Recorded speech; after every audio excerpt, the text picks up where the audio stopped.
Welcome back to The Breakdown with me, NLW. It's a daily podcast on macro, Bitcoin, and the big picture power shifts remaking our world. The Breakdown is produced and distributed by Coindesk. What's going on, guys? It is Sunday, February 19th, and that means it's time for Long Read Sunday. Before we get into that, however, if you are enjoying The Breakdown, please go subscribe to it, give it a rating, give it a review, or if you want to dive deeper into the conversation, come join us on the Breakers Discord. You can find a link in the show notes or go to bit.ly/breakdownpod. All right, friends. Well, today we are really picking up on the theme of 2023 so far, which is, as it turns out, not just fallout from FTX, but specifically the emergence of a dramatic regulatory battle around crypto in the United States. I think many of us felt that this was inevitable coming off of the events of last year, but it is playing out in very specific ways, which I think demand specific responses. We're going to read one essay and a couple of threads today, and we start with a piece by Michael Casey from Coindesk called "Regulating Crypto by Enforcement and Stealth Will Set the US Back." Michael writes, "Call me naive, but I've always resisted the conspiracy theory that the anti-crypto stance adopted by certain US regulators is meant to strangle this industry and protect the financial establishment it seeks to disrupt. I've preferred to see it as a wrong-headed but well-intended effort to protect consumers. Recent events have me wondering if something more sinister isn't afoot, and that maybe I am naive. First, all indications are that the Securities and Exchange Commission will outright prohibit companies from providing staking services to retail customers in the US, products that give investors an opportunity to share in the token rewards that proof-of-stake blockchains deliver to validators. Following a hint from Coinbase CEO Brian Armstrong that such a ban was coming, news broke that in response to an SEC lawsuit, Coinbase competitor Kraken is indefinitely abandoning the staking service it offered to US customers and paying a $30 million fine. Second, per observations from Castle Island Ventures general partner Nick Carter and Blockchain Association chief policy officer Jake Chervinsky, and evident in other signs such as Binance's problems with US dollar bank transactions, it seems regulators are pushing US banks to stop servicing crypto companies. These latest moves will make it even harder for average US citizens to participate in this industry, limiting it to large institutional investors, while various innovative startups look to disrupt those same rent-seeking intermediaries will struggle to access liquidity. It's hard to understand how these actions serve to protect consumers or further other policy objectives such as expanding financial inclusion. It feels as if government agents are deliberately trying to force this industry into the hands of Wall Street fat cats. But here's the thing. Making it hard for Americans to invest in and build crypto projects won't stop people outside of the US from doing so. Hardline actions here will just push activity overseas. And while the US might continue to generate business in institutional crypto, it will miss out on the true innovations occurring at grassroots levels. Staking ban? To be fair, SEC Chair Gary Gensler has been warning for some time that staking services could constitute unregistered securities, which would mean that exchanges such as Coinbase could be barred from listing them. The argument hinges on the income-like earning that validators of proof-of-stake blockchains earn in the form of new tokens and transaction fees when they lock up pre-existing tokens, putting them at stake in a mechanism intended to keep them honest. It could be argued that the promise of fresh token income meets one part of the all-important Howey test, which posits that for an investment instrument to be a security, the investor needs to have an expectation of return. And from the complaint against Kraken, it appears that the exchange's role as an intermediary managing the pool of stake token investment means that, in the SEC's eyes, it tripped up another Howey prerequisite, that the expected returns are, quote, derived from the efforts of others.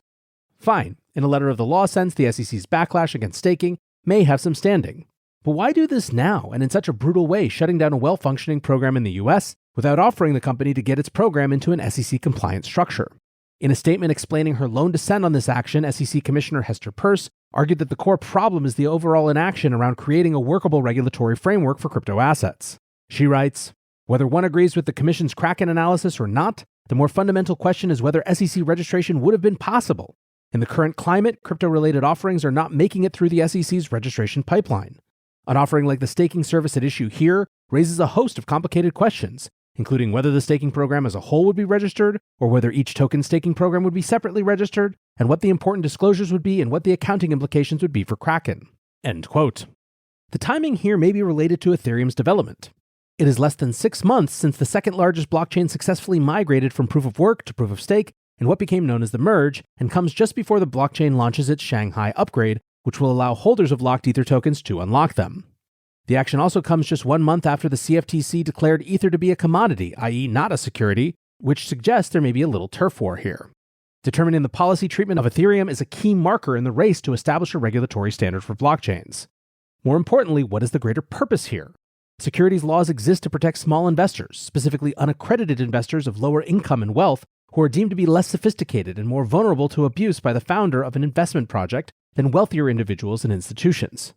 How is it that these retail investors in Ethereum are at risk now that they have a chance to earn yield on their tokens, but supposedly weren't at risk when Ethereum was a proof-of-work chain with zero yield? Whatever the motive, the SEC's move raises issues around the thorny matter of centralization risks in Ethereum's validation network. Immediately after the merge, concerns grew that a small pool of corporate-run staking pools were validating the bulk of Ethereum transactions and could collude to censor transactions. If hedge funds and venture capitalists are free to stake, but small investors are not, doesn't that risk rise? A solution, my colleague Daniel Kuhn writes, might lie in decentralized alternatives to Kraken's offerings such as Lido and Rocket Pool, but given that US regulators have signaled a belief that decentralized protocols aren't outside their purview, is there not a risk that the SEC would deem these projects illegal too, and go after their founders and developers in the vein of Tornado Cash, the Ethereum mixer that was sanctioned last year by the US Treasury Department? For now, it would seem there's nothing stopping individual investors from staking the 32 Ether needed to be a validator, but not everyone has that kind of money to put away, almost $50,000 at today's prices. And let's be honest, doing this on your own is too complicated for Joe Public. Eventually, small US investors might be able to gain easier staking exposure through tightly regulated exchange-traded funds, but the SEC has yet to approve a Bitcoin exchange-traded fund, let alone an Ether ETF. Another outcome is that retail investors' priorities might shift back to proof-of-work chains such as Bitcoin. But it's baffling that the SEC would want to promote that, considering it's also devising guidelines for environmental, social, and governance standards, and Bitcoin's carbon footprint is now massively larger than Ethereum's on account of the latter's move to proof-of-stake. In all of this, it seems we can expect to remain baffled because the SEC rarely offers comprehensive guidance on its crypto thinking. Gensler and his defenders might counter that he has consistently warned that most, if not all, tokens are securities. But the industry's gripe goes beyond that. It's that, other than the occasional public invitations to, quote, come in and talk to us, there's been no real effort to collaboratively develop a regulatory framework that accommodates the unique, decentralized features of this technology. Worse, industry leaders say, the SEC practices regulation through enforcement, with the Kraken suit being case in point, which leaves everyone on their toes. The practice might be a good way for the SEC to show off its bureaucratic clout, but without a clear legal framework for how things move forward and reduce the risk of such enforcement actions, it fosters uncertainty and fear. And that's antithetical to innovation and entrepreneurship. New Operation Choke Point. Meanwhile, an even more stealthy regulation by enforcement approach is playing out in banking supervision. As Nick Carter explained in his blog post, the widespread reports that US banks are being instructed not to service crypto providers comes with no official communication from any regulator. He compared it to Operation Choke Point, a stealth campaign during the Obama administration to restrict fund flows to fringe but entirely legal services such as gun stores, marijuana dispensaries, and porn providers. The new unannounced policy was likely a factor in Signature Bank's move to close the international arm of Binance's account, which led the world's biggest crypto exchange by volume to announce that it was temporarily suspending US dollar transfers. I got wind of the crackdown last month when the London-based head of an Eastern European bank told me that SWIFT, the US-headquartered international bank messaging service, was telling banks it would not permit large transfers to providers of, quote, crypto services. The banker's comment got me thinking, what defines crypto? Therein lies another problem. Banks have some discretion in how they will carry out these instructions. Do we honestly believe they will stop dealing with BNY Mellon, the world's largest custodian bank, because it now custodies Bitcoin?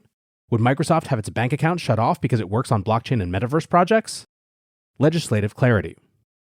These events underscored the crying need for US regulatory clarity around cryptocurrencies, specifically in the form of new legislation from Congress. The SEC's actions against staking tokens might be technically in line with the Howey Test precedent and with the Commission's guiding statute, but those Depression-era laws now seem woefully out of date. And as the Blockchain Association's Stravinsky noted, when there is a vacuum in legal clarity, regulators tend to default to the kind of stealth operations described above. Meanwhile, other jurisdictions, big ones such as the European Union and Japan, and smaller ones such as Bermuda, are moving forward with clear rules of the road for digital assets, cryptocurrencies, and blockchains. That's going to mean that innovation and trading activity that would otherwise have occurred in the US will shift offshore. Obviously, regulators in Washington, D.C. are under pressure to take action against quote-unquote crypto right now, given the high-profile blow-ups of last year. But doing so in this ad hoc, seemingly capricious, counterproductive fashion will ultimately backfire. All right, so we use that as setup just to kind of make the broader point that I think if you've been listening a lot has been made pretty clearly that the SEC has crypto in its sights, and it's one part of a larger regulatory push against crypto in general. For the rest of this show, we're going to read some threads that focus on 1, what the implications for the US really are, and 2, how people who care about this industry can fight back. Let's start with a thread from Nick Carter. He writes, "The analogy for crypto with regard to regulation isn't the internet, it's capital markets.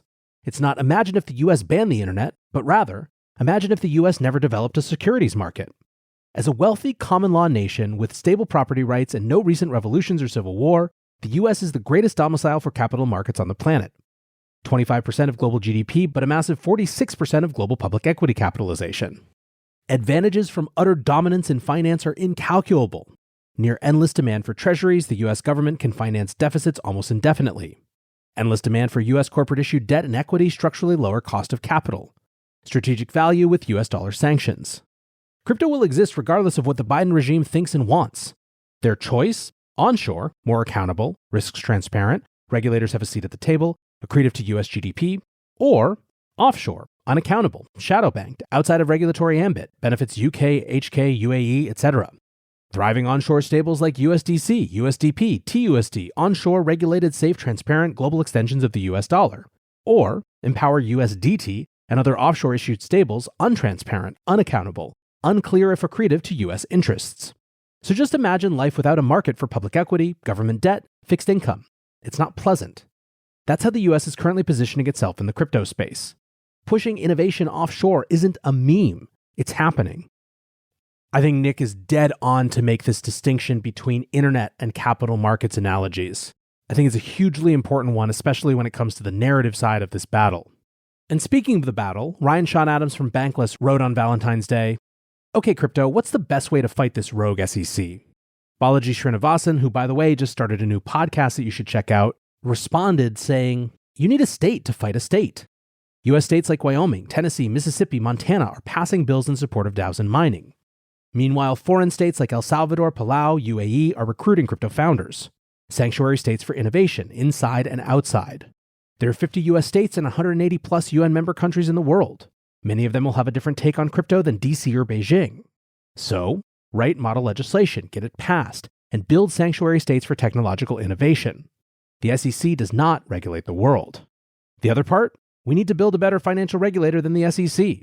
Free, open source, on-chain star ratings of crypto projects, eventually adopted by US states and foreign states in lieu of the SEC, which didn't catch FTX. The basic idea is to start thinking of regulators as binary classifiers. We want low false positive and low false negative rates and constant quantitative assessment of the regulator themselves, not just everything a scam or nothing a scam." Back to NLW here. I have a feeling we're going to be hearing more about these ideas from Balaji, which is exciting to see. Join Coindesk's Consensus 2023, the most important conversation in crypto and Web3, happening April 26th through 28th in Austin, Texas. Consensus is the industry's only event bringing together all sides of crypto, Web3, and the metaverse. Immerse yourself in all that blockchain technology has to offer creators, builders, founders, brand leaders, entrepreneurs, and more. Use code BREAKDOWN to get 15% off your pass. Visit consensus.coindesk.com or check the link in the show notes.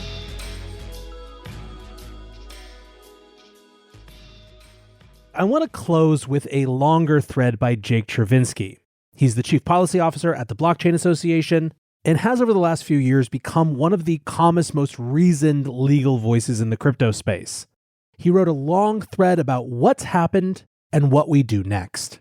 Jake writes, "After a streak of hostile moves by US regulators, with rumors of more to come, fears of a crypto crackdown have never been higher. It may be tough, but we can chart a path through it. Let's discuss the state of crypto policy, what's happening, why, and what we do next. Before we start, some comfort for the concerned. The recent flurry of activity is jarring, but it's not a surprise, and it doesn't spell doom for crypto in the USA. Far from it. We have champions in key roles across government, and our industry is strong and ready to fight. To begin, some important scene setting. 2022 was the worst year in crypto history from a policy perspective by far. It may have been the worst year in DC for any industry in recent memory. The whole year was one thing crashing after another, ending with the collapse of FTX. FTX did massive damage to crypto's reputation. For many policymakers, Sam Bankman-Fried was the name and face of crypto. His fraud burned many of them and cast doubt on the entire industry. Skeptics entered 2023 emboldened to act. We're just starting to see the fallout now. Regulators seem especially inclined towards action due to the makeup of Congress. In recent years, important government bodies like FSOC and the President's Working Group have said Congress, not the agencies, must decide crypto regulation. That hasn't happened, and now we have a divided Congress, which makes a deal on crypto legislation seem unlikely, given the ideological gap between House Republicans and Senate Democrats. In turn, the agencies are stretching their authority beyond recognition to, quote, get things done without Congress, whether the law allows it or not. With that scene setting as context for why some regulators are so active to start this year, let's cover what they're trying to do. The two most active groups worth watching right now: the banking regulators, the Fed, the FDIC, and the OCC, the financial market regulators, the SEC, and the CFTC. First, the banking regulators. Crypto supporters and skeptics both agree that last year's market turmoil didn't affect the traditional financial system. The banking regulators want to ensure it never can, no matter how harsh or extreme the measures they decide to take. The banking regulators put out a joint statement on January 3rd, saying banks shouldn't conduct crypto asset-related activities like issuing or holding crypto as a principal. The Fed made it official with a January 27th policy statement published as a final rule on February 7th. That's bad policy. Technology discrimination that limits consumer choice and restricts competition with zero public process. But there's no evidence to suggest it's choke point 2.0, a worst-case scenario in which banks are forced to close accounts for all crypto companies. The banking regulators are focused on stopping banks from conducting crypto-related activities. Stopping banks from giving dollar-based accounts to crypto-related customers is very different.